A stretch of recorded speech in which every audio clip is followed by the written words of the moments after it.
At one time there was a master and his student sitting together in meditation. And after some time, the student speaks and he says, "Master, what's next?"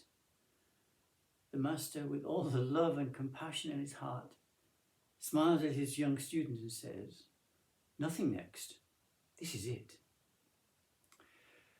I think that one of the great misdirections that we meet in our Dharma path and our Dharma life is that of ambition. That we think there's another stage to get to. There's somewhere else we need to be rather than here. But actually the whole of our life is happening right here. When we come to Vipassana practice, that's what we're looking at. We're looking at this moment, this mind, this never-ending stream of thoughts, moods, feelings and emotions that are conditioning how you understand life. So that's what we're looking at. We're always looking at ourselves. We're not looking at someone else. We're not looking at someone else's problems or difficulties. And once we have this correct understanding, then we recognize that I'm not doing this to get that. I'm just doing this. There's nothing next. We sit, we open our heart, we drop all the limitations that we place upon ourselves, and we allow the truth to come to us. This certainly demands patience. It certainly demands an attitude of letting go. And if we let go a little, there's a little peace. And if we let go a lot, there's a lot of peace. And if we let go completely, complete peace. Complete peace arising from a mind no longer chasing some idea of the future. Happiness in our life is always perceived to be in the future somewhere. I'm not happy now, but if I just get what I want, then I will be happy. Happiness is always perceived as a goal in the future. It's not different in our Dharma life. I'm not enlightened now, but if I keep doing this, one day I will be. We have to drop all these ideas and sit beautifully without expectation, without making demands on ourselves that we understand. Of course, that we can study. We can look at the suttas, we can listen to other teachers speaking. But we have to be careful that we don't get caught up in this idea of, I want to be like that. And so I'm waiting for that to happen. I'm always looking over my shoulder at the spiritual scoreboard to see how far I've come, or worse, how much further I have to go. It's only ego, it's only self-identity that does this. You're already fine, you're already perfect. The Buddha did not get enlightenment. He realized it. It was a quality he had. And it's not different for any of us. The awakening, the illumination, the enlightenment, whatever we want to call it, is here. It's here. All we have to do is let go of the things that obscure it. So we let go, we let go and let go. One of the things that we have to let go of is ambition, this idea of, I'm doing this to get that. Our Dharma life is so beautiful. Our Vipassana practice is so beautiful. It's so simple.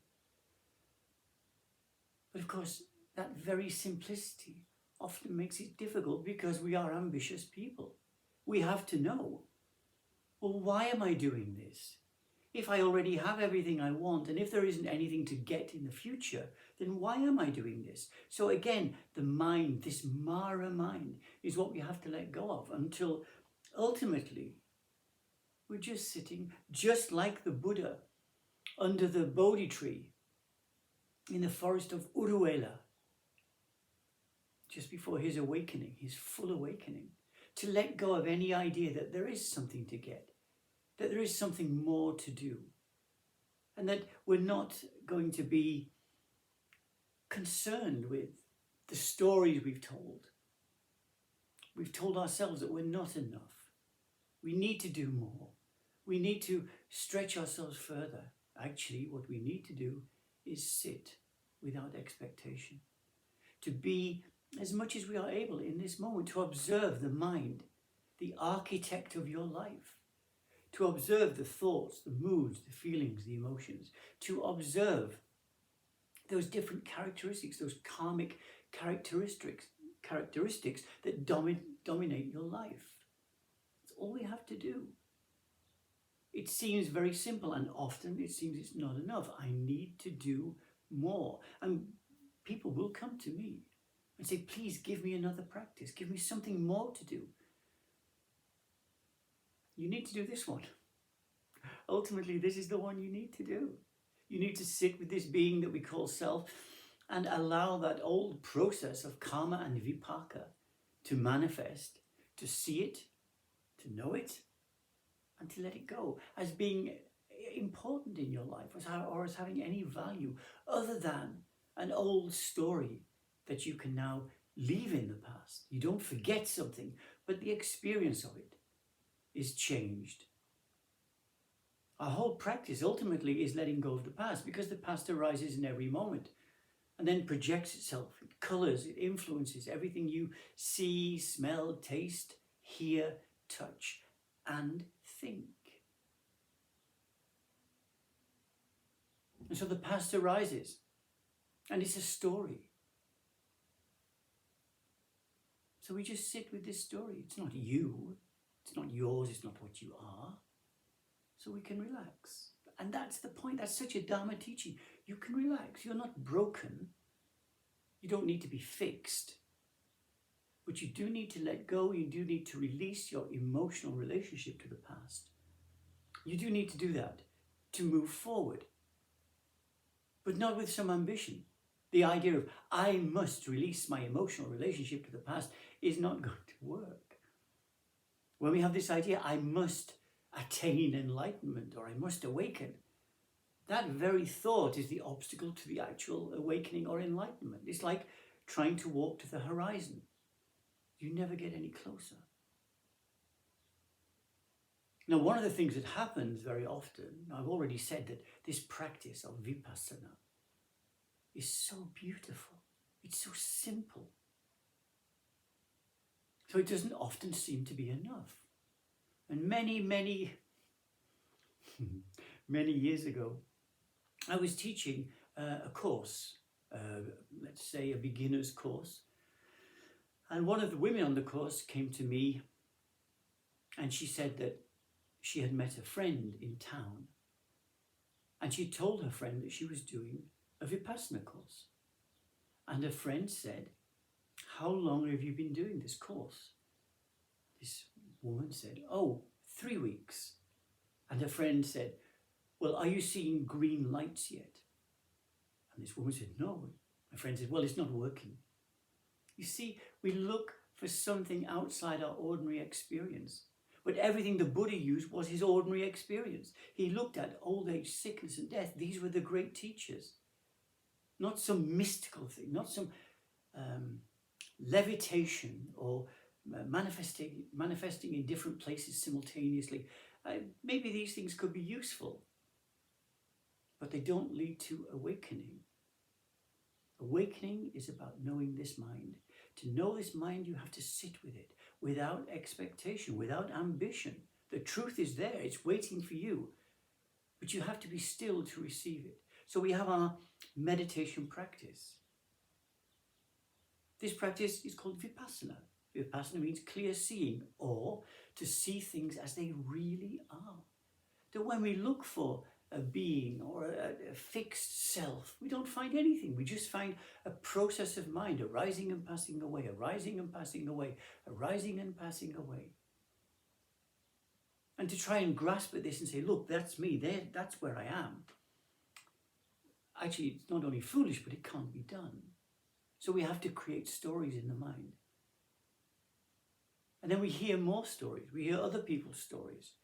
We read popular spirituality. We hear people talking about their own awakening and what it was like and how they were awakened waiting for a bus, and they were awakened sitting on a park bench in New York, and they were awakened when a tin of paint fell on their head. Even if those things are true, that's their story. Here, this practice, this loving, gentle practice is about being still and being with the mind. Not to get something, but just to be with it. And that very being with it cultivates that understanding. Now, people really, it's a huge, spirituality is a huge business, and people want to be teachers and they want to sit in front of other people. And one time in India, when I was teaching, a young man came to my room and he was very excited and he said, I know what I want to do with the rest of my life. That's a good thought. You know, if you can be clear about the rest of your life. He said, I want to be a Dharma teacher like you. I can only answer, yeah, that's fine.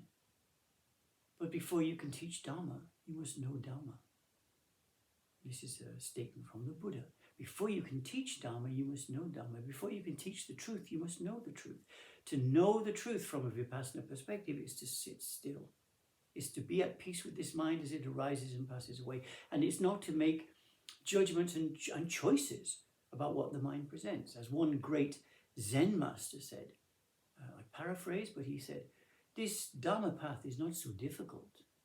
It just means giving up picking and choosing. It means giving up what I like and what I don't like. It means giving up the idea of I'm doing something wrong when I have this thought. No, it's just a thought. It has no power until you take a hold of it, until you empower it. Then it becomes something in your life. But when we see it as just a thought or a mood or a feeling or an emotion that's arising and passing away, it's like looking at clouds in the sky. They have shape, they have an apparent shape, an apparent form.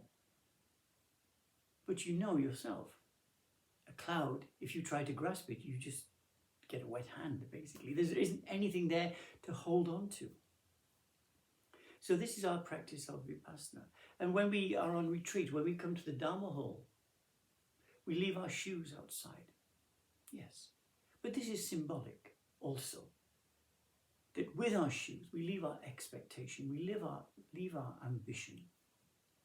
We leave everything that's not useful to us. And we take our posture as beautifully as we can.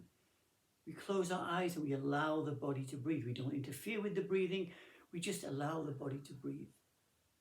And in that gentle, kind process, the mind arises. Of course it does. And it says things like, this is not enough, I want more, I'm looking for green lights, I want to meet the Buddha, I want to be able to astrally project around the world. But if you come to the teacher, we say, these things don't mean anything. They don't mean anything. How have you understood the mind? How have you understood anicca? How have you understood anatta? How have you understood dukkha? These three qualities of life. So if you want to have ambition, or if you do have ambition, then change it into your sila, your morality, these 5 precepts of how we live. This ahimsa, to be harmless. So if you have ambition to become more harmless, more gentle, kinder, more generous, put your ambition to things that you can do something about. You can be gentler in the world. You can be kinder. You can speak with a soothing voice. You can be a conduit for love in the world. So you can put your attention here, put your ambition into these places. But when it comes to the actual practice of meditation, we only have to surrender into what's happening. This is our practice, to let go of ambition and to be at peace with things as they are.